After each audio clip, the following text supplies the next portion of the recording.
Hey guys, hope you're all enjoying your Easter holidays. This is the rest of the Ross Lowe's Songwriting Masterclass, your guide to understanding how to write better lyrics. I'll continue on after the middle 8 section, so we'll be going on to introduction and outroduction. An introduction does exactly what it implies. It introduces you to the song. Most commonly, this is done through an instrumental to garner the feeling and tone of the song before the first lyric comes in onto the scene. So your intro is just going to be a section of music that you really want to grasp the listener. So the intro and outro are usually cut off by songs on the radio, but are just as important as the rest of the song. A good intro can grab the listener's attention every time, whilst the outro leaves a good taste in their mouths once it's finished. By having different types of both sections, you can make the song sound different and read as unique, which acts as another hook for the listener to remember. Alright. Now it's most common song structures. There's 6 different ones. The first form was extremely popular in the 40s and 50s and 60s, is called the preamble, which is songs like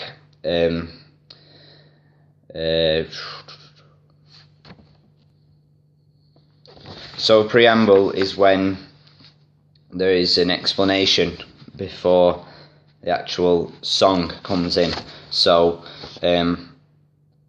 Rudolph the Red-Nosed Reindeer, there's a preamble which goes, you know, Dasher and Dancer and Prancer and Vixen, Comet and Cupid and Donner and Blitzen, but do you recall the most famous reindeer of all?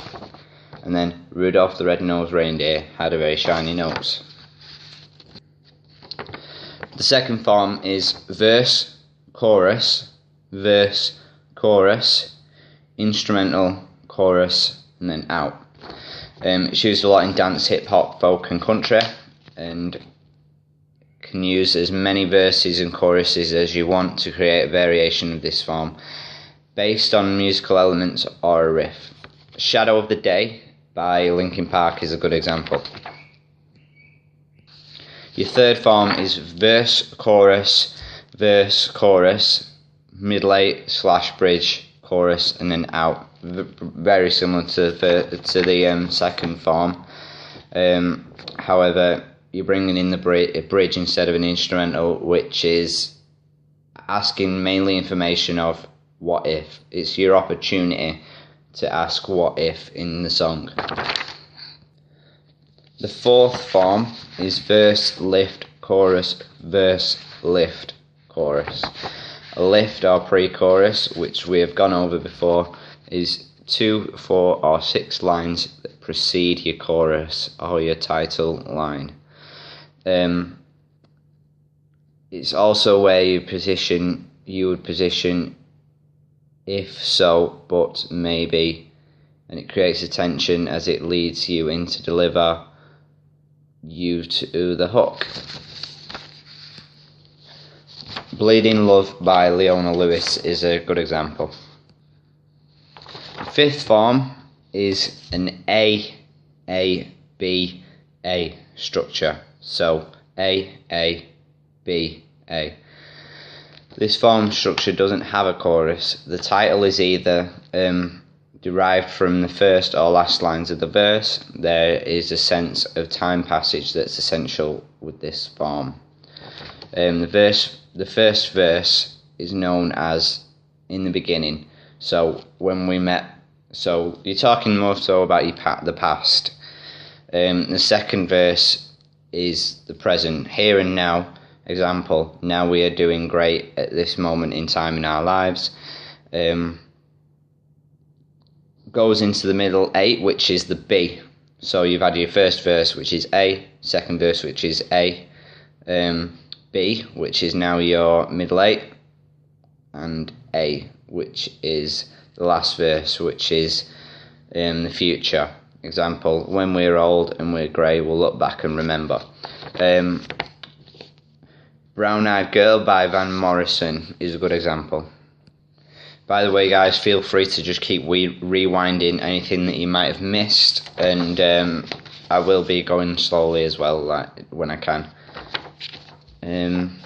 Sixth form is rondeo, which is chorus, verse, chorus, a musical interlude, bridge, middle eight, sort of bridge / middle eight, chorus, and then out. This is almost never used in lengthy hits because they start with the chorus and give away the song almost straight away and don't lead you into it. Then don't lead you into it. Don't worry about that form too much. All these forms, as they stand, are called perfect or true forms. This means that they haven't had added any more segments or taken any part away from its truest form. This, however, doesn't mean that you can't add or lift up a pre-chorus to fifth form. So you can play around with them a little bit. You can add a pre-chorus to different forms of the song. You know, you can make it your own, and I'll be listening out to see how you do it and how effective it is. Right, writing effective lyrics. You really want to go back to basics, and you want to really ask questions like, you want to answer 3 questions. Who is talking, to whom, and why? To the extent that any of one of those 3 questions are not answered clearly, your song will be less than it could have been. That was a quote by Pat Patterson. Songwriting is saying what you mean and saying it as well as you can. So 1, your point of view. Who is talking and to whom? What is the point of view? What is the relationship of the singer to the audience? There are 4 possible points of view that you as a songwriter can use for your song.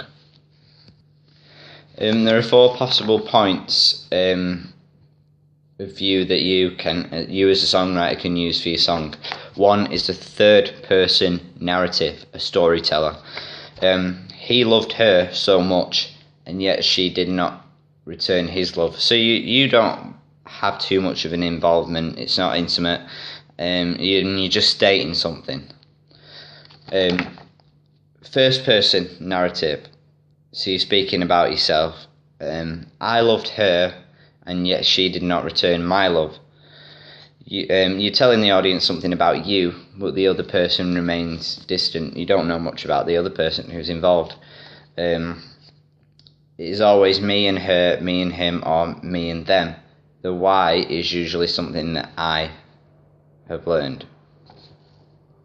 And what he means by that statement is it's keeping it introspective about he's answering why by his own experience, because it's first person narrative.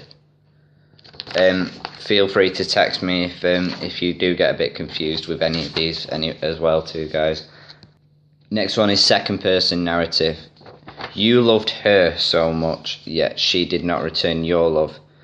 It's similar to a third person narrative, only like there's no sense of intimacy, and there's no introspective. It's not you speaking, pretty much. You're just telling someone else how their situation has gone. There is no sense of intimacy, though no first person pronouns, like I said. Okay, the 4th one is direct address, and this seems to be the most effective in hit songs. I loved you so much, yet you did not return my love. So that's like anything, so how I'm talking to you guys right now, I'm teaching you. So it's not like I'm bringing in someone else that isn't actually in the situation right now. It's there and it's now. You're speaking to them, and that seems to be the most effective way. It brings out the situation now as well. Developing your engine, how to add weight to your story. You have to keep the attention of the audience for the duration of the song. If you tell the whole story for the first verse, then you have nowhere to go. You have to develop the story throughout its entirety. 90% of the time, you will write second verse first. When you get a great idea for a song, by the time you write it down, you will already have created and know everything about the characters, so you will start writing from that point onwards. So you write the verse and then enter second verse hell. You've already told the story, so what more is there to say? Well, do your listeners know much about the character, scenery, what's just taken place? We have to start asking questions to see if we conclude in the audience. Who's he? Why is he alone at the bar? What's he wearing look like? So basically, you want to go deeper into your situations. You want to just take them apart, find finer details that you can give, but also keeping it exciting. If you don't invite the audience in, it's like being part of a party where everybody knows everybody and you don't know anybody. So you wait there for 10 minutes and leave. What happened was that you were excluded. When you don't invite me into your song, when you don't tell me who these people are, what's going on, you treat me like the loner at a party and exclude me. So you can't really relate. You need to, like I said, you need to dig deeper. This video is getting a little bit long now, so what I'm going to do is I'll give you guys part 2 of this video with a bit more stripped back information, because there's still a fair bit to go. But it'll be a lot more stripped back and a bit more easier to take in. So enjoy the rest of your day, guys, and I will post up another video later on today. Alright, I'll see you later.